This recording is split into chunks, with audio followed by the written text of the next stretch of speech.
ମୁଁ ସଂଯୁକ୍ତା ଆଜି ଆପଣଙ୍କ ପାଇଁ ନୂତନ ସ୍ୱାଦର କବିତାଟିଏ ଆଣିଛି। ଟୋପାଏ ସିନ୍ଦୁର।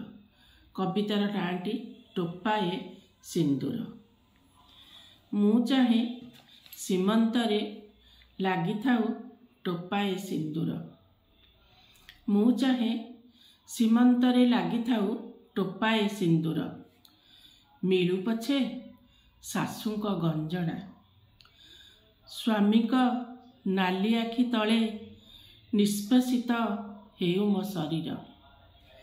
ଖାତିରି ନଥାଏ ଜୀବନ କିମ୍ବା ଯୌବନର ସମ୍ଭାର।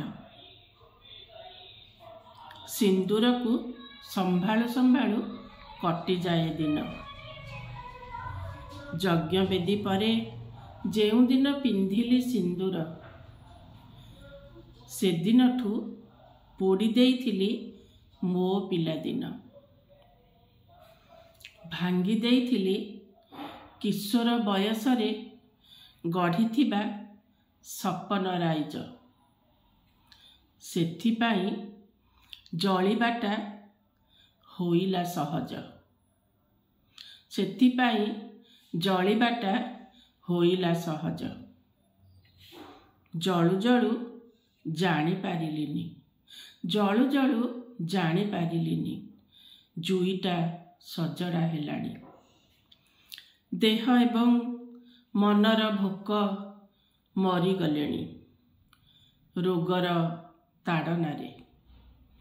ହେଲି ଖୁସିଟିଏ, ଜାଣିଛ କାହିଁକି? ଏବେ ବି ସିନ୍ଦୁର ଲାଗିଛି ମୋ ସୀମନ୍ତରେ। ଏଥିପାଇଁ ତ ସବୁ ସହି ନେଉଥିଲି, ଅଭାବରେ ହସୁଥିଲି, କଷଣରେ କାନ୍ଦୁ ନଥିଲି। ଏଇଥିପାଇଁ ତ ସବୁ ସହି ନେଉଥିଲି, ଅଭାବରେ ହସୁଥିଲି, କଷଣରେ କାନ୍ଦୁ ନଥିଲି। ଏଇ ଟୋପାଏ ସିନ୍ଦୁର ମୋତେ ଦେଇଥିଲା ସାଥୀ, କହିବାକୁ ନୁହେଁ ସହିବାକୁ।